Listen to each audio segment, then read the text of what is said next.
Hey, we're wrapping up a series on fruit of the Spirit. And so today I want to talk about faithfulness. God's faithfulness to us, our faithfulness back to God, and then how God uses us for faithfulness to others. But I want to go back to computers. Now, I don't know how it's going to go in this congregation. Do you remember getting your first computer? Does anybody remember their first computer? A handful of you? Yeah. So we had a Macintosh Plus. We had a Mac Plus. And so here's the thing I really want to talk about is the software, because the word perfect software, when you typed, if it didn't recognize a word, you could hover over the word. Do you remember this? You could hover over the word and it would show you different suggestions. So when I'm typing, I'm in seminary, and I'm going to be pastoring a church, right? I know that's a word because I'm going to be doing it, pastoring. But it didn't recognize that word, and so it said, maybe you mean pasturing, to graze, or pestering, to annoy someone. Or maybe you're posturing, behavior that is intended to impress or to mislead. Here's the thing. From Genesis to Revelation, nowhere in the Bible do you read or taught that a church hires a pastor or a priest to come and service you. Did you know that? You're not consumers. This isn't a restaurant. What you're taught is that you hire a priest or a pastor to come and equip you, to teach you, to guide you, because you are the saints to be equipped to do ministry. You're the pastors. You're going to be able to go into communities that I can never go into. You're going to go into neighborhoods and into family meetings and into workplaces that I won't get to. You're the hands and feet of God. That's the way the church is supposed to work. In fact, 1 Peter put it this way. You are a chosen people. Now, this isn't predetermined, as in some get saved, some don't get saved. That's not what this means. It means I've chosen those who will be faithful. Whoever will be faithful, you're my chosen people. So you, when I say this, when I get to you, you put your name in, okay? But, okay, I'll take that one. Unclear instructions. I'm going to say but, and then you're going to say your name out loud. All right, here we go. But our chosen people. You're a royal priesthood. Now, in Latin, that word priest means bridge. It's a bridge from heaven to earth, from humanity to God. And the name of our church is what? Faithbridge. You all are part of the faith, and you're helping people know that bridge. You're helping people come to know Jesus. You come to church, you get equipped so that you can go out and be the best hands and feet of God that you can. You're a holy nation. Now, here they're not talking about the United States. I hope that's the case. I hope we're a good nation, but they're talking about Christians all throughout the world. God's special possession, that you may declare the praises of him who called you out of what? Into his wonderful. Have you moved from darkness to light? Are you in the process of moving from darkness to light? To letting God shine a spotlight. We don't always like it. Sometimes we like the darkness because he shows us areas that he wants us to clean up, and we're like, I don't want to clean that part up. I like that part. See, here's the problem. Not just with all the pastors, you folks, but all the paid pastors. Sometimes we don't like to pastor. Oftentimes we want to go back and we like pasturing. We like coming to church and we like grazing. I wish you'd have a service with my kind of worship, the songs that I like. I want this type of preaching, and I want you, if you'd be willing, to preach on these topics because they make me feel good. Would you do that for me? And that's what we tend to do, or we pester. So rather than abiding with God, we have this Holy Spirit umbilical cord with God that feeds us so we bear fruit of love, peace, patience, kindness, gentleness, self-control, joy, faithfulness. So we have these characteristics. The reason we have them is because God has given them to us. God's been patient with you. He's had joy in watching you develop.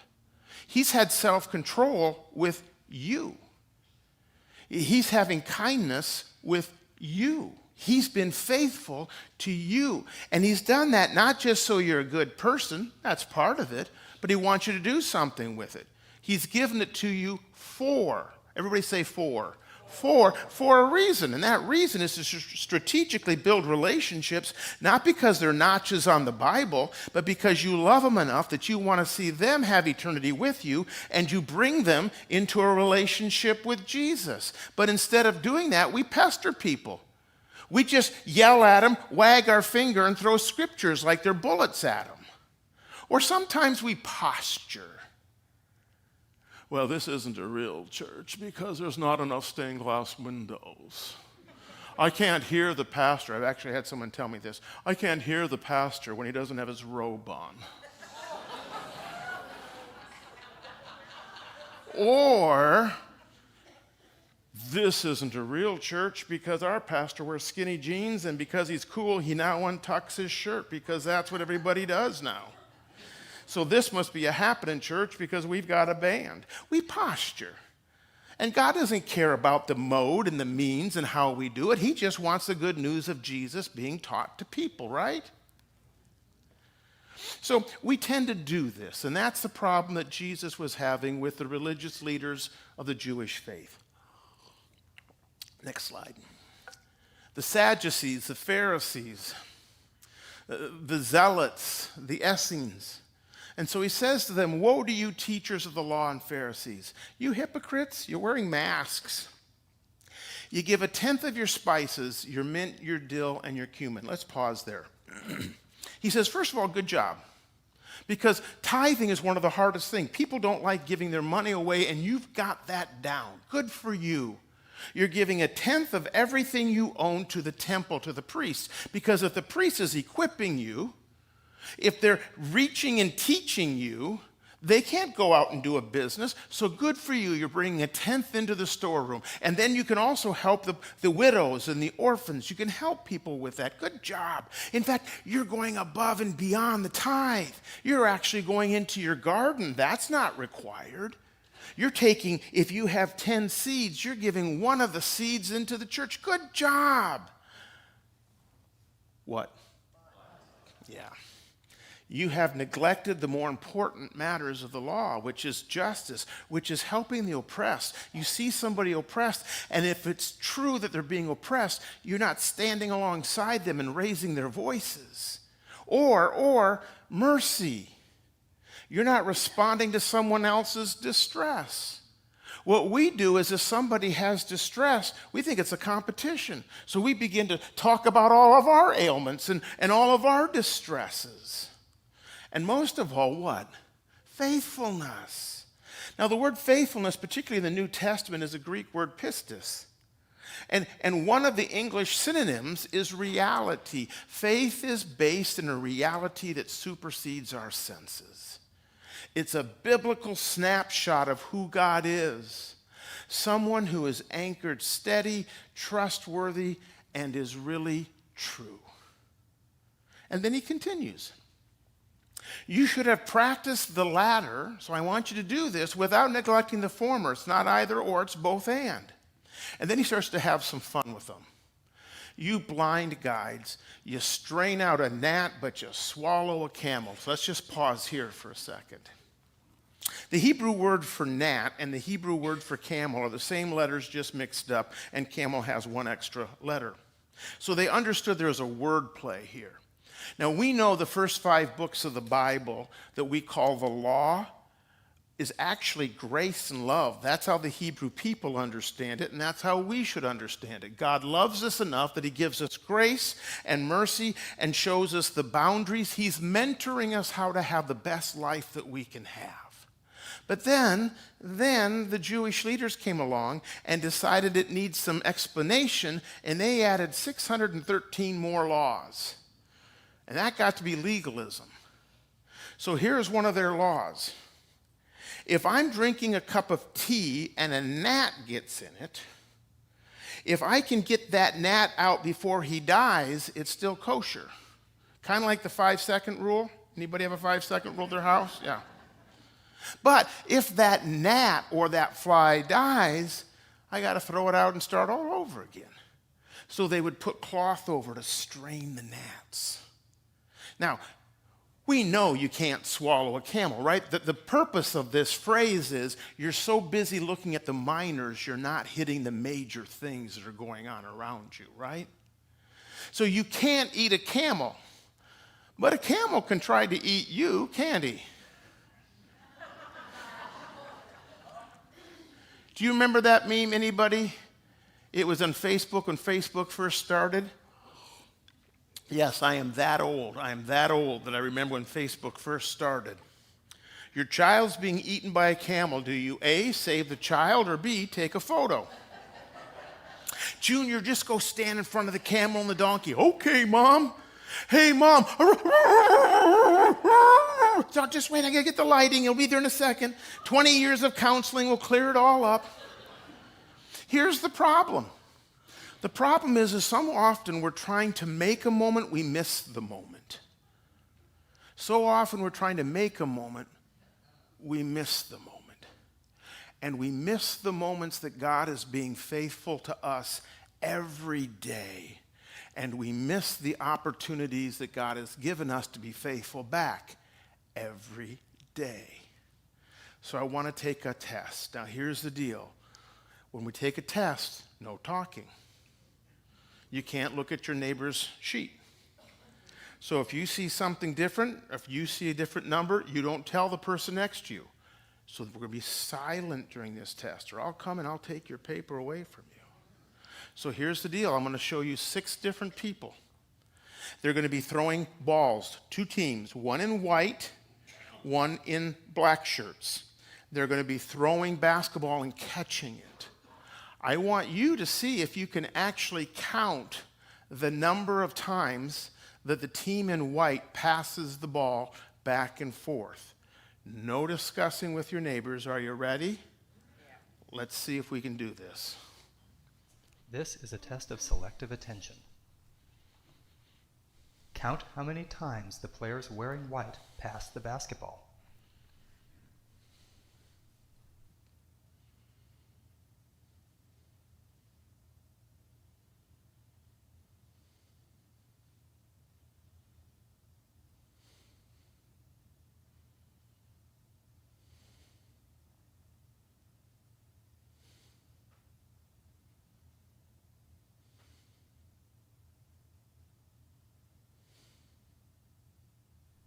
How many passes did you count?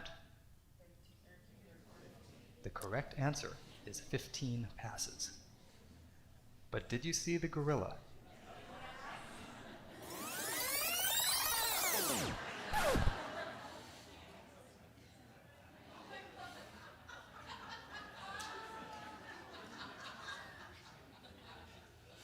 How many of you missed the gorilla? Raise your hand. Wow, over half of you. Well, first of all, good for you for being attentive. That's called attentional blindness, and it's when unintentional blindness, and it's when we're so engaged in paying attention to one thing that we don't notice something else. And it happens every day. We get focused on something and we miss the camel. We miss what God is trying to do right in front of us. Any of you remember your very first paycheck? I mean, it could be when you were in high school or junior high. But you get that first paycheck and you're walking away and you're thinking to yourself, man, there's a spark of hope that begins to well up within you. Maybe I can do this thing called life. Maybe I can actually get to a place where I get a paycheck that puts a roof over my head and clothes on my back and food on my table. And your first 2 weeks, it's a lot of fun. And then all of a sudden your attention goes off the job and it goes to your coworkers, and all they're doing is complaining about what a terrible job this is. And I hate my job. And I can't wait to stop this job and do something else. And the manager is such a jerk, and pretty soon you don't like your job because you switched your focus. The gift of life was right here, but now I'm going to be angry about it. Or you see that special person, the kind of person that makes you brush your teeth in the morning and in the evening. The kind of person that makes you wash your socks and put on clean socks. And you spend time with them. And you listen to them. And you're open and you're honest. And you enjoy being with them more than you enjoy watching TV. And you get married. And then life begins to happen. And your attention goes everywhere. And if you're not careful, you start to look at that person. And rather than seeing the things you fell in love with, you begin to see the things that irritate you. And you let them well up, and you miss God moving and working in your life. So sometimes we have God so clearly speaking to us, and it's when you step back, you're like, oh my goodness, I almost missed that. Surely God was here, and I almost missed it. So what do you do if you want to stop unintentional blindness? You do intentional reminding, spiritual reminding. Because faithfulness is persisting even when I don't feel like it. There is a dependability factor and a commitment component. So does anybody in this service remember the name Peter Marshall? Peter Marshall was a great, great preacher in his day. He was such a good pulpiteer that he became the Senate's chaplain, the United States Senate's chaplain. And his wife, Catherine, said, I am aware of the powerful words and the way that my husband preaches and shares the good news. But the person who made the most influence on me was my daddy. He was a poor pastor in West Virginia, and he wasn't very good in the pulpit. He stumbled and mumbled and read his words. But oh, did he love Jesus. And he had one clean white shirt, and he had one clean tie. And we had this little tiny church, and in that church was a man from the coal fields. And he was a hard man, a rugged man, and he drank. And when he drank, he began to be condescending and emotional abusive to his family. And he came to church to a revival, and he gave his life to Jesus. And now that he's given his life to Jesus, he comes to church and he's kind to his family. The problem is he still can't believe that God would like him, not somebody that's messed up as much as him. So we stopped by the coal fields just to say hi. We were in the car with Daddy. Daddy got out. He walked up and said, hey, and put his hand out. And the man smiled and put his hand out, and then he brought it back. And he looked at his hand and his whole face full of coal, and he said, Pastor, you don't want to shake my hand. I'm too dirty.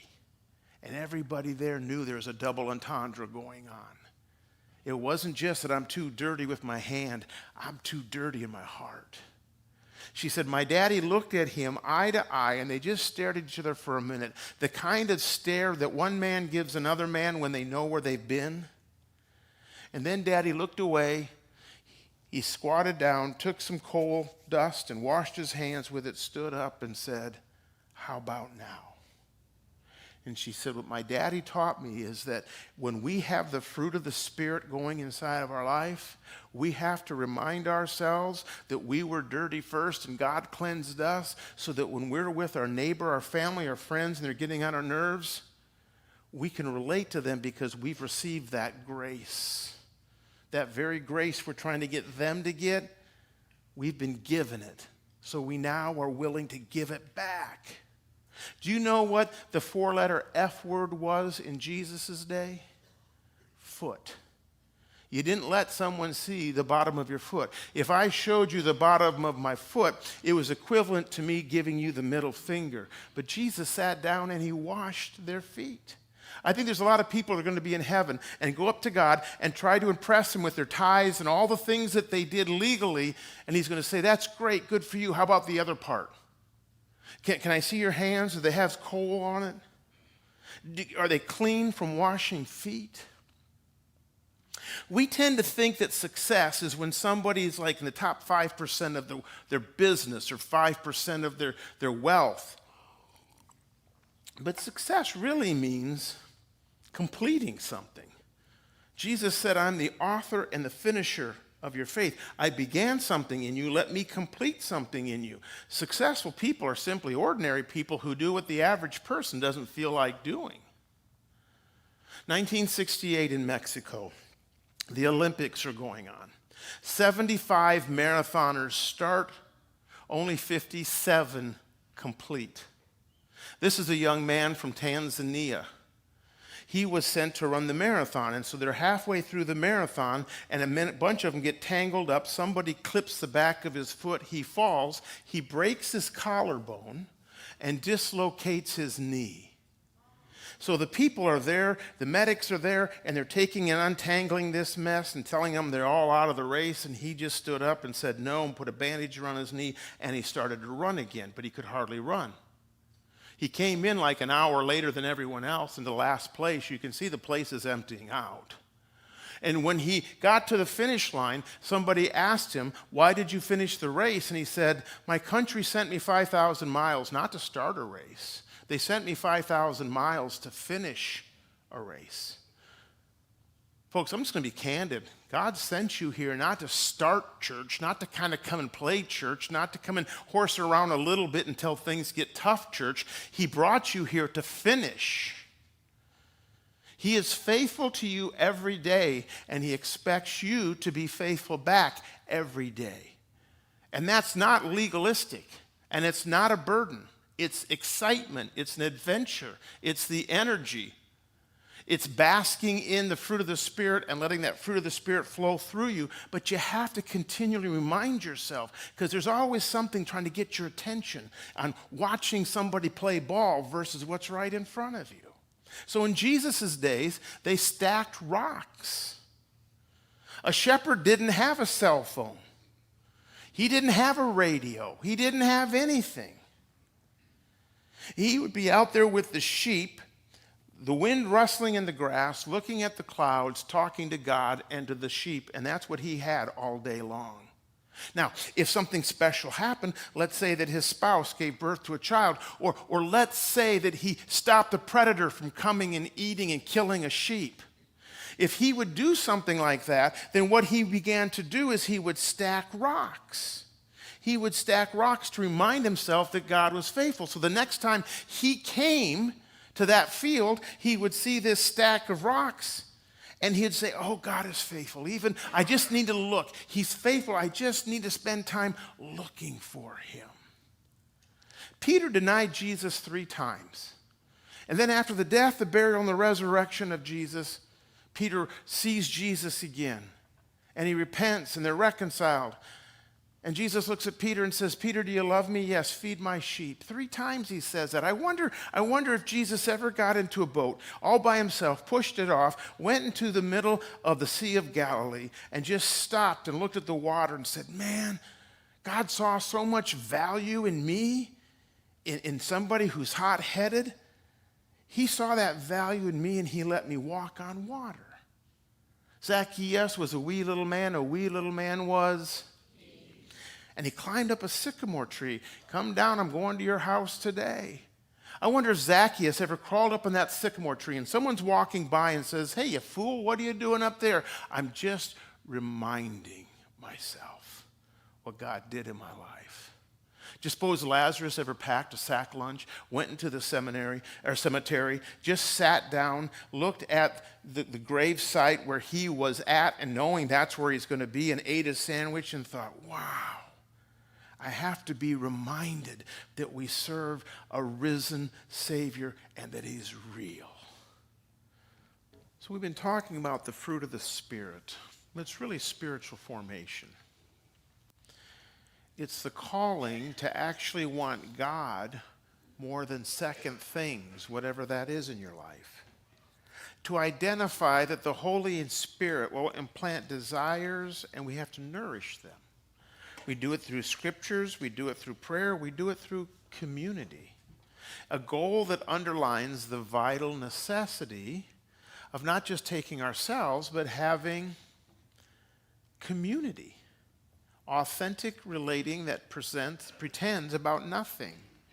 We take down our masks. And that centers not on healing of wounds for personal comfort. We have that. And daily we take care of that. but it's for a bigger purpose. It centers rather on abandonment to God for his pleasure that grows out of brokenness and repentance, which provides an opportunity to look bad in the presence of love, to look at God and saying, yeah, I have a lot of flaws. Search me and begin to clean me. Guide me. Help me be what I need to be your hands and feet. And then that develops and awakens the energy for the spiritual mission, a passion to spread the rule of God throughout the earth, knowing that Jesus will return to finish the job. That our job now is not to be good till heaven, but rather to be involved in this earth, because the new earth will be heaven. And we'll be talking about this in our study of Revelation coming up. The overflow of communion with God, the hope of dancing forever with the Trinity.